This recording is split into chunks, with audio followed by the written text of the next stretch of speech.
অসমৰ নতুন বাজেট অসমৰ ৰাজ্যপাল মহোদয়ে অনুমোদন জনায় আৰু নতুন বাজেটৰ প্ৰথমটো কাম অৰ্থাৎ বাজেটত বহুত কাম থাকে কিন্তু আমি প্ৰথমটো কাম হিচাপে অৰুণোদয়ক বাছি ল'লো যে অৰুণোদয় জৰিয়তে আমি নতুন বিত্তীয় বৰ্ষৰ বাজেটখন ৰূপায়ণৰ কাম হাতত ল'ম।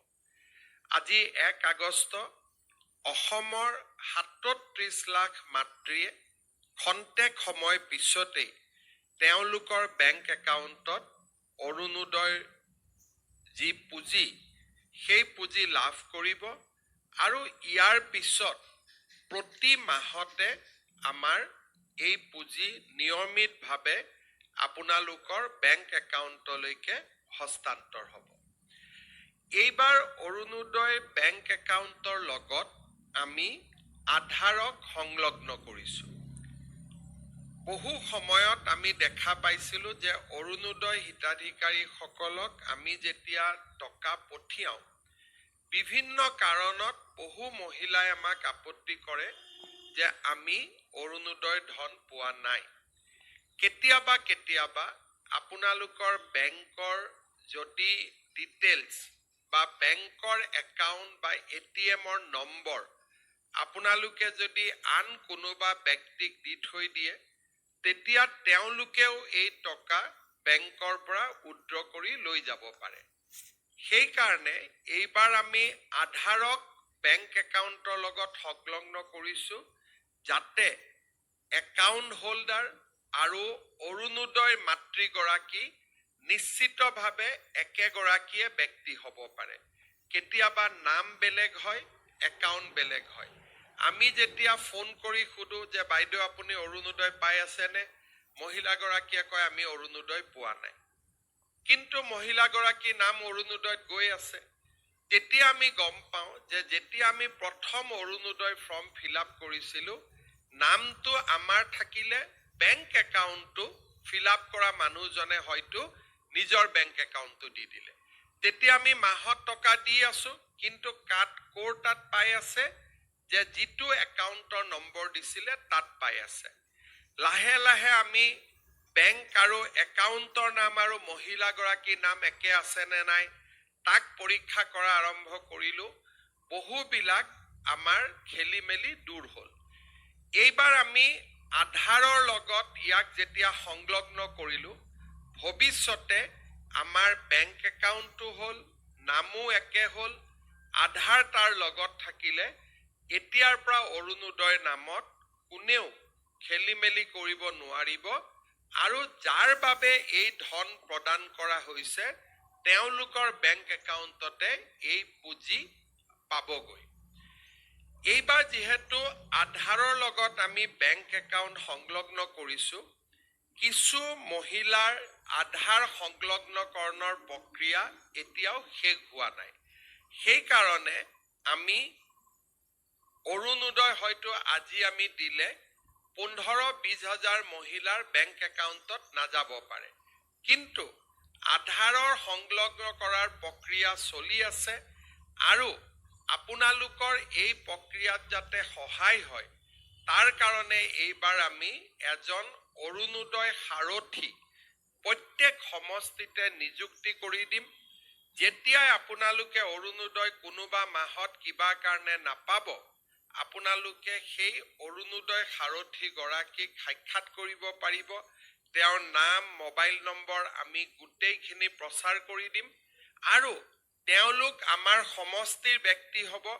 আপোনালোকে তেওঁলোকক গৈ সাক্ষাৎ কৰিব পাৰিব আৰু তেওঁলোকে আপোনালোকৰ যেতিয়া অৰুণোদয় পোৱা নাই বুলি ক'ব বেংকত ফোন কৰিব, বেংকে ক'ব যে এই একাউণ্টটো ষ্টেণ্ডাৰ্ড হৈ থকা নাই, KYC হৈ থকা নাই, সেইকাৰণে পোৱা নাই। তেওঁ গৈ বেংকত সমস্যাটো সমাধান কৰি দিব। বোলে নহয় দিছপুৰৰ পৰাই আপোনালোকৰ টকাটো অহা নাই, দিছপুৰক সুধিব যে কিয় টকাটো অহা নাই। এই গোটেই সমস্যাবিলাক সমাধান কৰাৰ কাৰণে আমি অৰুণোদয় সাৰথী নামেৰে এগৰাকী ব্যক্তিক প্ৰতি সমষ্টিত নিযুক্তি দিম যাতে আপোনালোকৰ ইয়াত কোনো ধৰণৰ সমস্যা আপোনালোকে সন্মুখীন হ'ব নালাগে। দ্বিতীয়তে অৰুণোদয় আঁচনিখনক আমি পৰৱৰ্তী পৰ্যায়ত আৰু বেছি ডাঙৰ আৰু বেছি জনদৰদী কৰি তোলাৰ বাবে কিছুমান নতুন নতুন কথা আমি চিন্তা কৰি আছো। এতিয়া মই বহুত ক্ষেত্ৰত দেখো যে মোক কিছুমান মহিলাই কয় যে মামা দাদা আমি অৰুণোদয় পোৱা নাই। মই কওঁ কিয় পোৱা নাই, আপুনিতো পাব লাগিছিলে। অলপ পিছত আহি মই গম পাওঁ যে ৰেচন কাৰ্ডত তেওঁৰ শাহুৱেকৰ নাম আছে, শাহুৱেকে পাই আছে কাৰণে বোৱাৰীয়েকে পোৱা নাই, আৰু কৰবাত বোৱাৰীয়েকে পাই আছে কাৰণে শাহুৱেকে পোৱা নাই। সেই কাৰণে বহু মহিলাই অৰুণোদয় নোপোৱাৰ অভিযোগো চলি থাকে। পৰৱৰ্তী সময়ত আমি এনে পৰিয়ালসমূহকো কেনেকৈ যোগ্য মহিলাগৰাকীয়ে অৰুণোদয় পাব পাৰে তাৰ বাবে আমি ব্যৱস্থা ল'ম। দ্বিতীয়তে নিৰ্বাচনৰ সময়ত মই যেনেকে কৈছিলো যে আমি লাহে লাহে অৰুণোদয় পুঁজিৰ যিটো আজি আপোনালোকে 1250 পাই আছে তাকো আমি লাহে লাহে ইয়াক বঢ়াই লৈ যাম। তৃতীয়তে আমি আৰু এটা সুবিধা কৰিব খুজিছো, যেনেকুৱা আজি মোৰ অৰুণোদয় আমি বছৰত 1250 টকাকৈ যদি আমি 10 মাহত যোগ কৰোঁ তেতিয়াহ'লে আমি অৰুণোদয় কিমান পাওঁ? 12,050 টকা পাওঁ। লগত যদি আৰু 2 মাহ যোগ কৰি দিওঁ তেতিয়াহ'লে আমি 15,000 পাওঁ। আমি 15,000 টকা পাওঁ। কিন্তু কাৰোবাৰ যদি প্ৰয়োজন বোলে মই 1250 টকা পাওঁ কিন্তু আজি মই তৎকালীনভাৱে মোক 2000 টকা লাগে, 3000 টকা লাগে, তেতিয়াহ'লে আপোনালোকক আমি এটা ভৱিষ্যতৰ দিনত সুবিধা কৰি দিম যে আপোনালোকে সুদত কাৰো পৰা টকাটো ল'ব নালাগে। অৰুণোদয়ৰ পৰাই আপোনালোকে 2000 টকা আগতীয়াকৈ ল'ব পাৰিব। পিছত আমি 200 টকা কৰি আপোনালোকৰ পৰা অৰুণোদয়টো কাটি আমি গৈ থাকিম। নহ'লে পূজাৰ আগতে বা ল'ৰা ছোৱালী এডমিশ্যনৰ সময়ত আপোনালোকক কেতিয়াবা 5000 টকা দৰকাৰী হয়। এতিয়া আপোনালোকে 5000 টকাটো বিচাৰি পেলাই কাক যাব লাগে? কোনোবা গাঁৱৰ মানুহৰ তাত গৈ 5000 টকাটো সুদত ল'ব লাগে। কিন্তু আপোনালোকৰ অৰুণোদয়ত ইতিমধ্যে মাৰ্চলৈকে পাবলগীয়া টকা 7000 আছে বা 4000 টকা আছে। আপোনালোকে যিমান টকা বছৰটোত পাবলগীয়া আছে সিমানখিনি টকা আপোনালোকে আমাৰ পৰা আগতীয়াকৈ খুজি ল'ব পাৰিব। আমি আপোনালোকৰ টকাটো মাহত কাটি গৈ থাকিম। তেতিয়া কি হ'ব? বিনা সুদত আপোনালোকে এডভান্স ল'ব পাৰিব। তেতিয়া বোলে মই অক্টোবৰ নৱেম্বৰ মাহৰ অৰুণোদয়টো মোক আজিয়ে লাগে, মোৰ ল'ৰা ছোৱালী কৰবাত এডমিশ্যন দিব লাগে বা কিবা বেমাৰ হৈছে, মোৰ ঘৰত বিপদ হৈছে, আপোনালোকে অৰুণোদয়টো আমাৰ পৰা আগতে ল'লে, আমি আপোনালোকক মাহত কাটি দি থাকিলো। তাৰ মানে 15,000 টকাৰ 10,000 বা 8,000 টকা আপোনালোকে যাতে আমাৰ পৰা আগতীয়াকৈ ল'ব পাৰে তেনেকুৱাও এটা নতুন কাম এটা আমি আৰম্ভ কৰিম। দ্বিতীয়তে আৰু এটা আমি কাম কৰিব পাৰো যে মোক আজি 10,000 টকা বেংকৰ পৰা লোন লাগে।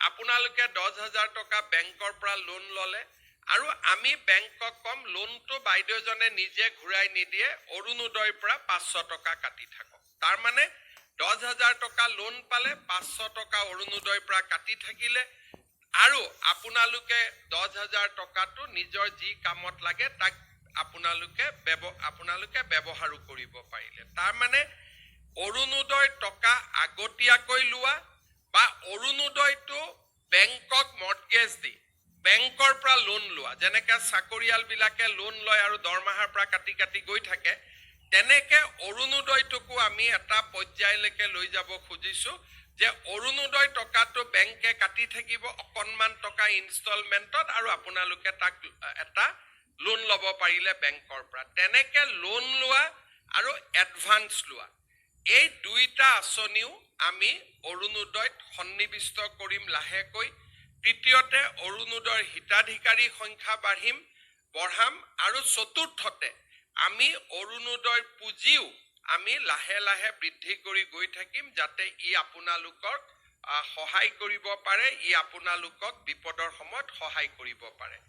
আজি আমাৰ সমাজত মই বহুত মানুহক দেখো যে মানুহৰ যেতিয়া কিবা কাৰণত বেলেগ কিবা ঘটনা ঘটি থাকে মানুহে খালি অৰুণোদয়ক গালি দিয়ে চৰকাৰে ইমান এইটো কৰিব পৰা নাই অৰুণোদয়ত কিন্তু টকা দি আছে এইটো কথা মানুহে বুজি নাপায় যে অৰুণোদয় টকাটো হিমন্ত বিশ্ব শৰ্মাৰ ঘৰত নাহে অৰুণোদয় টকাটোৱে ৩৭ লাখ মহিলাৰ মুখত হাঁহি বিৰিঙাই ৩৭ লাখ মহিলাই এই অৰুণোদয় আঁচনিটোৰ বাবে প্ৰত্যেক মাহত অপেক্ষা কৰি থাকে যিসকলে অৰুণোদয় গালি পাৰি থাকে ইতিমধ্যে তেওঁলোকে প্ৰমাণ পাইছে যে অৰুণোদয় গালি পাৰিলে কিমান বিপদ হ'ব পাৰে এইবাৰ ইলেকশ্যনৰ ৰিজাল্টতে মাসকলে দেখুৱাই দিলে যে অৰুণোদয় গালি পৰা পাৰ্টিক কোনেও ভোট নিদিয়ে আৰু সেই কাৰণে অৰুণোদয় গালি গালাজ কৰিব নালাগে বৰঞ্চ চৰকাৰক ক'ব লাগে যে অৰুণোদয়টো বাঢ়িলে অলপ বঢ়াই দিয়ক বুলিহে ক'ব লাগে তেতিয়াহে আই মাতৃসকলে ভাল পাব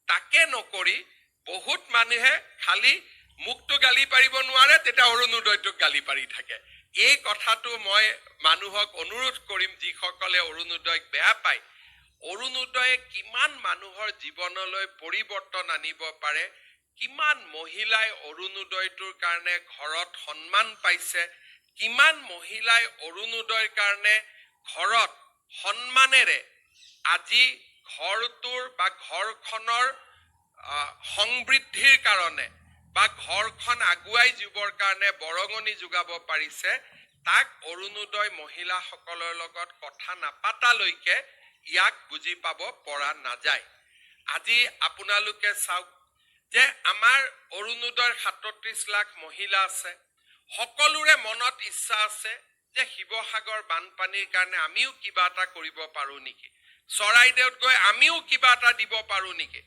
আমাৰতো যাব পৰা আমাৰ সম্বল নাই কিন্তু আজি আপোনালোকৰ পৰা মই এই ১৫০ টকা নাকাটাকৈ মই শিৱসাগৰ চৰাইদেউত ২৫০০ টকা দিব পাৰিলোহেঁতেন কিন্তু এই ১৫০ টকা মই কিয় কাটিলো আজিৰ পৰা আপোনালোকেও গৌৰৱেৰে সৈতে ক'ব পাৰিব যে শিৱসাগৰ চৰাইদেউৰ বানপানীৰ কাৰণে আমিও কিবা এটা অন্তত আগবঢ়ালো আগতে মনত থাকে সবেই দি আছে আমিতো একোৱে কৰিব পৰা নাই আজি চৰকাৰে আপোনালোকক এটা সুবিধা কৰি দিলে যে এই ১৫০ টকা আপোনালোকৰ টকা আজি আপোনালোকে কাক দিলে শিৱসাগৰ চৰাইদেউ যোৰহাট গোলাঘাটত বান আক্ৰান্ত ৰাইজক আপোনালোকে আগবঢ়ালে এইটো মই দিয়া নহয় আমাৰ অৰুণোদয়ৰ ৩৭ লাখ মহিলাই আপোনালোকক দিয়া পুঁজিৰ পৰা আপোনালোকে ১৫০ টকা আজি আমাৰ আই মাতৃসকলক কাক দিলে শিৱসাগৰ চৰাইদেউ যোৰহাট গোলাঘাটত কালি যদি ধেমাজি লখিমপুৰত বানপানী হয় কালি যদি গোৱালপাৰাত বানপানী হয় একে ধৰণে শিৱসাগৰ চৰাইদেউ যোৰহাটৰ মহিলাই ১৫০ টকা আমাৰ আন মহিলাসকলক দিব অৰ্থাৎ এনেকৈ এটা অৰুণোদয় পৰিয়াল গঢ় লৈ উঠিলে যে ইজনে সিজনৰ বিপদৰ সময়ত আমি থিয় দিলো ইজনে সিজনে বিপদৰ সময়ত আমি একেলগে থিয় দিলো তাৰ মানে আজি অৰুণোদয় অকল আঁচনিয়ে নহয় অৰুণোদয় আজি এটা ডাঙৰ মানৱতাৰো বাৰ্তা দিলে মুক্তো বহুত মহিলাই কৈ আছিলে যে মামা আমাৰ গোটেই টকাটো এই মাহত দি দিয়ক সেপ্টেম্বৰৰ পৰা আপুনি অৰুণোদয় দিলেও হ'ব তাৰ মানে আমাৰ মাসকলৰ মন কিমান বহল আৰু আমি এই কাৰণে গোটেই টকা ল'ব খোজা নাই কাৰণ এই মুহূৰ্তত এনেকুৱা নহয় যে আমি বান সাহায্যক দিব নোৱাৰিম বা আমি অৰুণোদয় হিতাধিকাৰীসকলক বা আই মাতৃসকলক সহায় কৰিব নোৱাৰিম আমি অৰুণোদয়ও চলাই ৰাখিম বান সাহায্যও চলাই ৰাখিম কিন্তু আজি যে